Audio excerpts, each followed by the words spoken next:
My second year at St. Pius in the seminary, as part of this transition that I went through, one summer I took a trip. That summer of my second year, my sophomore year at St. Pius, I took a cross-country trip with one of the priests, Father Victor McAvoy, and a couple of my friends. And the main purpose of the cross-country trip, we drove. That was, remember the gas lines, the gas crisis that we had in the 70s, where you could only get gas based on your license plate if it was odd or even. So that summer we had planned this cross-country trip, and I wanted to get to the Imperial Theater in New York and see Ben Vereen and Pippin, and that was the holy grail for me. And we got there. I went to the theater, bought my ticket, went there that night. I had a box seat. I waited 2 hours at the backstage door for Ben to come down, and finally he did. We took pictures, a Polaroid picture. Remember Polaroid film? Another thing that's gone. We took a picture. He signed my program. I shook his hand. I said, "Mr. Vereen, my name is LeVar Burton, and I'm an actor, and I really hope to work with you one day." Because the stage was the thing. So flash forward 2 years later, I'm at the University of Southern California, and or 4 years later, I'm at USC, and really focusing on, doing the dance, the diction, the dramatic analysis, the tech theater, the stagecraft, loving all of it, auditioning for everything I possibly could, and not thinking about film or television at all. And they were casting for what they were calling a miniseries. Nobody knew what a miniseries was, but they had exhausted really all of the normal means of finding professional talent. They had seen every young black kid who had an agent in Los Angeles, and they'd done the same thing in Chicago and in New York, and they kept coming up zeros. And so they cast the net wider. They started calling drama schools around town. I think they called Cal Arts and UCLA. And one day there was an announcement made in one of my classes that they were looking for some young black kids for a miniseries based on a book by a man named Alex Haley. Now, my freshman year at USC, I'd done a term paper on Malcolm X, and Alex Haley co-wrote, along with Malcolm, the autobiography of Malcolm X. So oddly enough, I knew who this man was. I've always believed, I firmly believe that everything happens for a reason, that there's no capricious energy in the universe at all. It's all pretty purposeful. Even when we don't know what the reason for events are, with time and distance, you can often see exactly why things happen the way they do. And so I knew who this man was, and there were 3 young black kids in the department at the time, and we all went to Lynn Stallmaster's office, which was at that time on Beverly Boulevard here in Los Angeles. And one thing led to another. I got asked to come back and read again, I think a couple of days later, and that process kept going. March 27th, 1976, I was screen tested. And that was the first time I was ever put on film. It's the first time I ever acted for the camera. And David Green, the director of the first 3 hours of Roots, he told me this later. He said, "LeVar, when you first came in and read," he said, "you were terrible.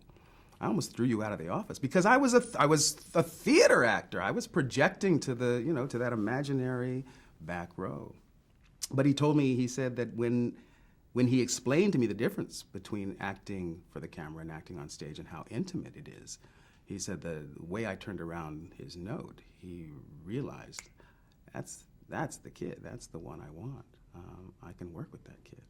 I was really excited. I mean, the prospect of actually getting a job was really cool, but my focus was really on Oklahoma. We were doing, as a sophomore, I had a role in the spring musical, which was really very rare for an underclassman because, every year at USC, we still do a spring musical, and the leads generally go to the upperclassmen.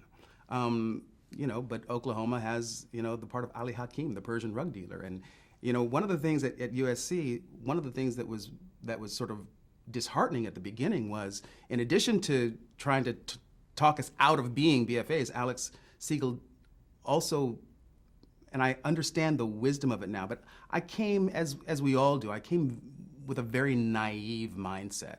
And the world of theater is one where there are no barriers, there is no color, and everybody is eligible for every part. Well, that's just not the reality of it.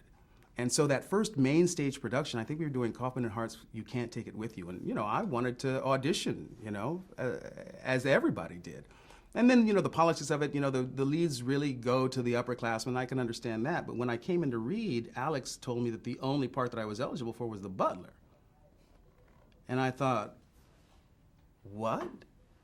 And he broke it down to me, And so that was really the first taste of the reality of the business.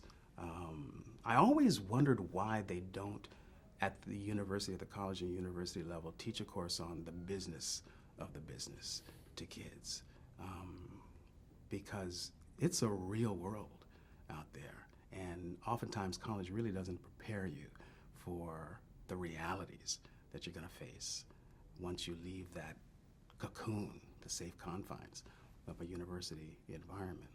Anyway, so being that those were the rules, I just auditioned for all the butlers I possibly could, whether it was in Pirandello or Kaufman and Hart, if there was a butler, I was gonna audition for it. But my sophomore year, we did Oklahoma. And Ali Hakim, the Persian rug dealer, okay, here's, I'm not Persian, but, this is finally working in my favor. So, and as luck would have it, the man who directed that production, what is Ernie's last name, had done Oklahoma. He'd done Ali Hakim on Broadway. So he had a real special place in his heart for the character. And I got the role. Hello, kiddo, how are you? Vil Parker, good to see you. So it was like such a sticky accent, but it was Oklahoma. It was Oklahoma. In a production that director Andy Tennant played Will Parker and Madeline Smith played Ado Annie. Well, the screen test went back and forth, from the offices in ABC in New York to the offices of ABC in California, and none of the executives on either coast wanted to go on record as being the one who pulled the trigger on giving the kid with no previous professional experience the lead in this multi-hour television experiment, which was what Roots really was at the time. So nobody could really make a decision until finally we closed Oklahoma on a Sunday night, and I had yet another in what seemed to be a series of meetings. This one was actually at ABC in Century City in Brandon Stoddard's office, and Brandon Stoddard was there, Lou Rudolph. I know Fred Silverman. Fred Silverman might have been in New York. Otherwise, he, I think, would have been in that meeting as well.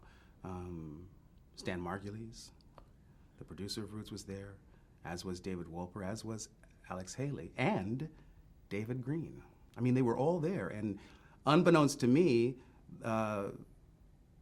this was early May, late April, early May. Mid-May was, I think, the start date for principal photography in Savannah, Georgia, and they still hadn't cast this role yet. And so Wolper and company were really there to force ABC's hand.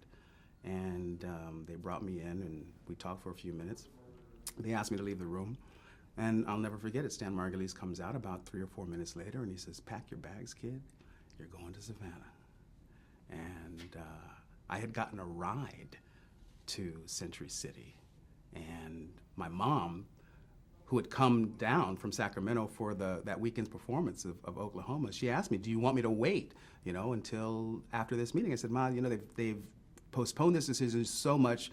You drive home, This was before, I don't even know. We didn't have answering machines then, It was like, no, go, you take make the drive. I'll call you this evening when you get home. And so David Green drove me back to campus. And it was like, wow, this is really happening. I'm going to, in less than 2 weeks, be on a plane, on location in Georgia, making this television thing, actually getting paid for being an actor. It was like unbelievable.